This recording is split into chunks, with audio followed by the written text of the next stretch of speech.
வணக்கம். நாம் இப்போது வீட்டிலையே சளி குணமடையறதுக்கான ஒரு சிரப் எப்படி பண்ணுறதுங்கிறத இந்த வீடியோவில் பார்க்கலாம். இது குழந்தைங்கள்லேருந்து பெரியவங்க வரைக்கும் யூஸ் பண்ணலாம். நான் இதை வீட்டில் சமையலுக்கு யூஸ் பண்ணுற பொருள் வச்சு தான் இந்த சிரப் ரெடி பண்ணியிருக்கேன். ஸோ மேக்ஸிமம் எனக்கு தெரிஞ்சு எந்த சைடு எஃபெக்ட்டும் இதில் இருக்காது. இது கண்டிப்பாக எல்லாருக்குமே யூஸ்ஃபுல்லான வீடியோவாக இருக்கும்னு நான் நம்புகிறேன். ஸோ உங்களோட ஃப்ரெண்ட்ஸ் அண்ட் ரிலேட்டிவ்ஸ்க்கு நீங்கள் இந்த வீடியோவை ஷேர் பண்ணுங்கள்.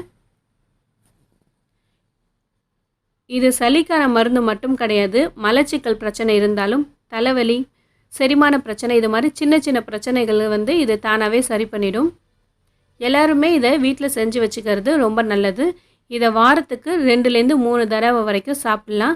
இதில் சேர்த்துருக்க பொருள் எல்லாமே உடம்புக்கு ஹீட் தரும். அப்படிங்கிறதுனால இந்த சிரப் சாப்பிடும் போது நீங்கள் நிறையா தண்ணி குடிச்சிக்கோங்க அன்றைக்கி. அண்ட் அதிகமாகவும் சேர்த்துக்க வேணாம். ஒரு நாளைக்கு 1 டேபிள் ஸ்பூன் அளவுக்கு சேர்த்துக்கிட்டால் போதும்.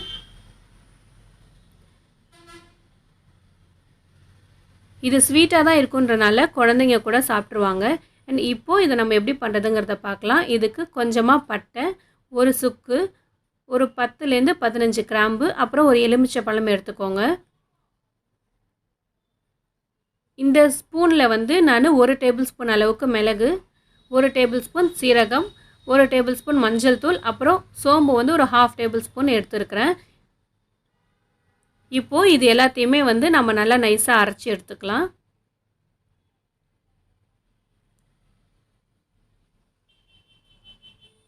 மிளகு நான் 1 டேபிள் ஸ்பூன் சேர்த்துருக்கேன். பட் 1.5 டேபிள் ஸ்பூன் வரைக்கும் நம்ம மிளகு சேர்த்துக்கலாம்.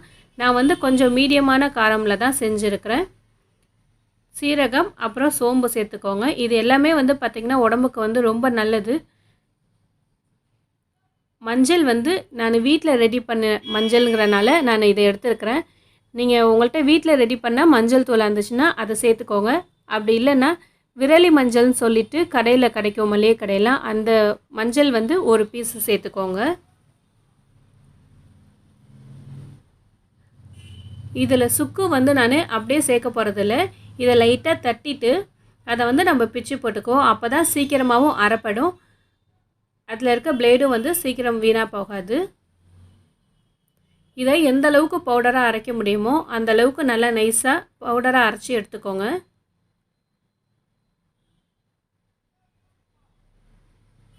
இதை சலிக்கணும்லாம் அவசியம் கிடையாது. உங்களுக்கு நல்லா ஸ்மூத்தான ஒரு சிரப் மாதிரி தான் வேணும்னு நினச்சிங்கன்னா நீங்கள் இதை சலித்து எடுத்துக்கலாம். பட் நான் சலிக்கலை, அப்படியே தான் சேர்த்துக்கிறேன்.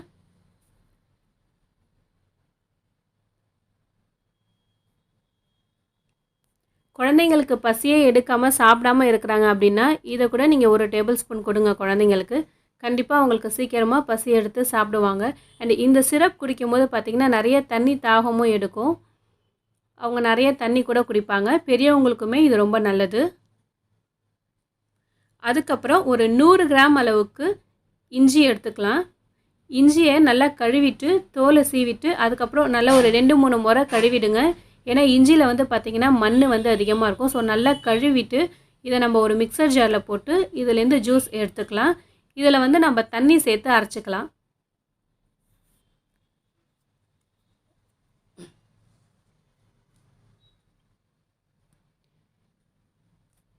இதில் பார்த்திங்கன்னா நான் தண்ணி சேர்த்து தான் அரைக்கிறேன். இதை இப்போது நம்ம ஒரு இரும்பு வடிகட்டியில் வடிகட்டி எடுத்துக்கலாம்.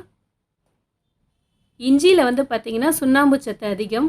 ஸோ இதை நம்ம வடிகட்டின பிறகு பார்த்திங்கன்னா அதில் சுண்ணாம்பு தனியாக கீழே நிற்கும். அதை நம்ம இதில் சேர்க்க போகிறது கிடையாது. அது எப்படிங்கிறத நான் பின்னாடி சொல்கிறேன், எப்படி அதை மட்டும் தனியாக எடுக்கணுங்கிறத.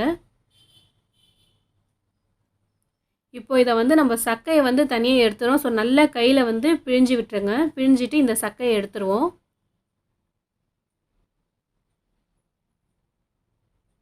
நமக்கு இந்த சாறு மட்டும்தான் தேவை.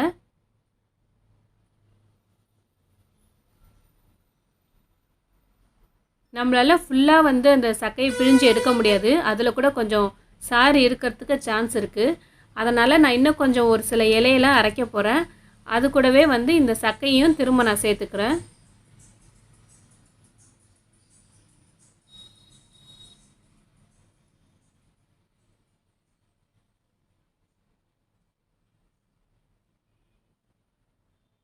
இப்போ பார்த்தீங்கன்னா நான் இந்த இஞ்சி சக்கை கூடவே கற்பூரவள்ளி இலையும் திருநீற்று பச்சிலை இலையும் சேர்க்குறேன். திருநீற்று பச்சிலை இலையும் கற்பூரவள்ளியும் ஆப்ஷன் தான். இதுதான் வந்து கற்பூரவள்ளி இலை. அப்புறம் இதுதான் வந்து திருநீற்று பச்சிலை இலைன்னு சொல்லுவாங்க. இது வாயு பிரச்சனையெல்லாம் கூட இந்த இலை வந்து சரி பண்ணும். அண்டு யூரின்லாம் வந்து ஃப்ரீயாக போகலைன்னா கூட இந்த இலை சாப்பிடும் போது யூரின்லாம் ஃப்ரீயாக போகும். அப்புறம் ஒரு கைப்பிடி அளவுக்கு துளசி எடுத்துக்கோங்க. கருந்துளசியாக இருந்தால் ரொம்ப பெஸ்ட்டு. எனக்கு கருந்துளசி கிடைக்கல, அதனால் நான் நார்மல் துளசி தான் எடுத்துருக்கிறேன். இதுலேயும் வந்து நம்ம தண்ணி சேர்த்து அரைச்சிக்கலாம். அரைச்சிட்டு இதையும் நம்ம நல்லா வடிகட்டி எடுத்துடலாம். நான் ஏற்கனவே நம்ம இஞ்சி வடிகட்டி வச்சுருக்கேன், அந்த சாறு கூடவே இந்த சாறையும் சேர்த்துக்கிறேன். இதை சேர்த்துட்டு ஒரு 10 மினிட்ஸ் வந்து நம்ம அந்த சாறை அப்படியே விட்டுருவோம். அப்படியே விட்டுட்டோன்னா அதில் இருக்க சுண்ணாம்புலாம் வந்து அப்படியே கீழே இறங்கி நின்றுடும். இது ஒரு 10 மினிட்ஸ் அப்படியே இருக்கட்டும். இப்போது இந்த எலும்பிச்சை பழத்தில் இருக்க தோலை வந்து நான் லைட்டாக சீவி எடுத்துக்கிறேன்.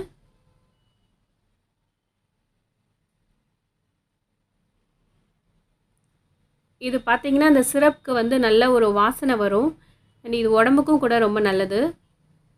ஸோ இது மாதிரி எடுத்து இதை நம்ம தனியாக எடுத்து வச்சுக்குவோம்.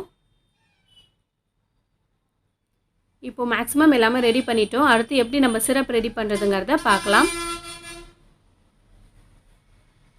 இது மாதிரி நல்ல ஒரு திக்கான இரும்பு வானல் வச்சுக்கோங்க. அப்படி இல்லைன்னா திக்கான பாத்திரம் ஏதாவது இருந்ததுன்னா நீங்கள் அதில் வந்து இதை சேர்த்துக்கோங்க. இந்த இஞ்சி சாறை வந்து நான் அதில் சேர்க்குறேன். அடியில் வந்து பார்த்திங்கன்னா இந்த சுண்ணாம்புலாம் தங்கியிருக்கு பாருங்கள். இதை வந்து நம்ம சேர்க்கக்கூடாது.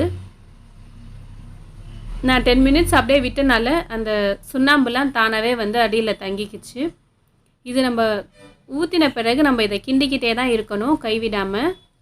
இதில் நம்ம ரெடி பண்ணி வச்சுருக்க பவுடரை நான் சேர்க்க போகிறேன்.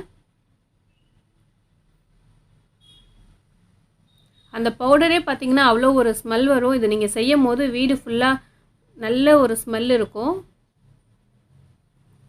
அப்புறம் நம்ம இந்த எலுமிச்சை பழத்தோட தோலையும் வந்து இதில் சேர்த்துக்கலாம்.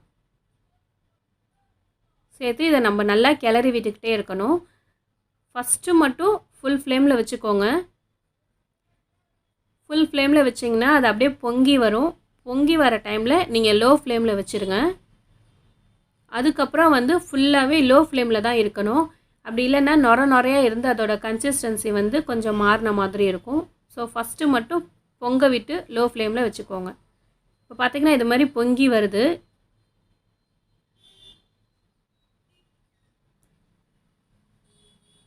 வரும்போது கிளறி விட்டு நான் லோ ஃப்ளேமில் வச்சிடுறேன். சைட்லலாம் போயிட்டு அந்த சிரப் போய் நின்று திக்காக ஆரம்பிக்கும். ஸோ சைடில் இருக்கிறதெல்லாம் வந்து நம்ம நல்லா எடுத்து விட்டுக்கிட்டே இருக்கணும்.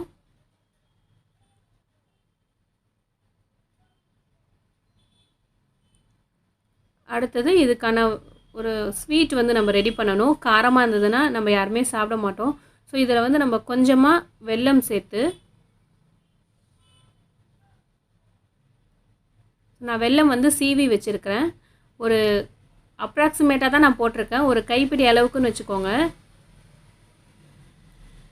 இதில் ஒரு அரை டம்ளர் அளவுக்கு தண்ணி சேர்த்து இந்த வெல்லத்தை வந்து நம்ம கரைச்சி எடுத்துக்குவோம். வெல்லத்தில் வந்து தூசியெல்லாம் நிறையா இருக்கும், அதனால தான் நான் இது மாதிரி பண்ணுறேன். நீங்கள் வேணும்னா பனங்கற்கண்டு கூட பவுடர் பண்ணி சேர்த்துக்கலாம். அப்படி இல்லைன்னா நாட்டு சர்க்கரையும் தண்ணியில் கரைச்சி வடிகட்டி நீங்கள் சேர்த்துக்கலாம்.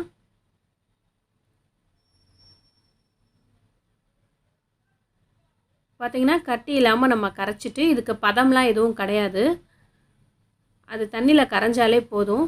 இது பார்த்திங்கன்னா நல்லா பாதி அளவுக்கு கெட்டியாயிருச்சு. இந்த டைமில் வந்து நான் அந்த கரைச்ச வெள்ளை தண்ணியை இதில் சேர்க்குறேன். இது சூடாக இருக்கும். ஸோ நீங்கள் துணி வடிகட்டினீங்கன்னா அப்போ அந்த வடிகட்டி வீணாக போயிடும். அதனால் இரும்பு வடிகட்டியில் வடிகட்டிக்கோங்க.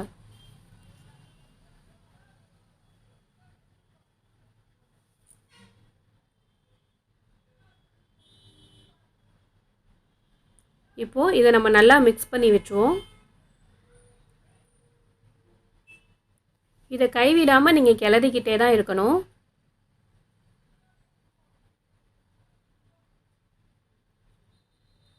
இப்போது இதில் வந்து 4 டம்ளர் அளவுக்கு நம்ம மருந்து இருக்குது அப்படின்னா அது 1 டம்ளர் ஆகிற வரைக்கும் நம்ம வந்து கிண்டிக்கிட்டே இருக்கணும். அதுதான் இதுக்கான அளவு. இப்போ பார்த்திங்கன்னா நல்லா கெட்டியாகிட்டே வருது. ஸோ இது ஃபுல்லாக கெட்டியான பிறகு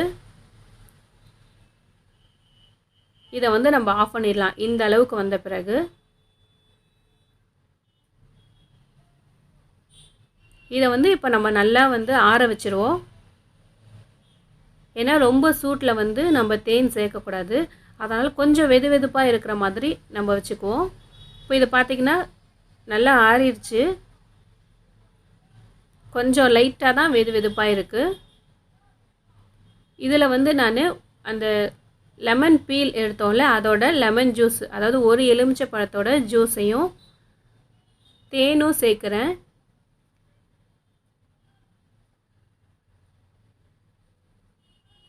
தேனுக்கும் வந்து அளவு இல்லை. நீங்கள் உங்களுக்கு எந்த கன்சிஸ்டன்சியில் வேணுமோ, உங்களுக்கு திக்காக வேணும்னா கொஞ்சமாக தேன் சேர்த்துக்கலாம். இல்லை எனக்கு சிரப் மாதிரி கொஞ்சம் தண்ணியாக வேணும்னு நினச்சிங்கன்னா கொஞ்சம் கூடவே தேன் சேர்த்துக்கலாம்.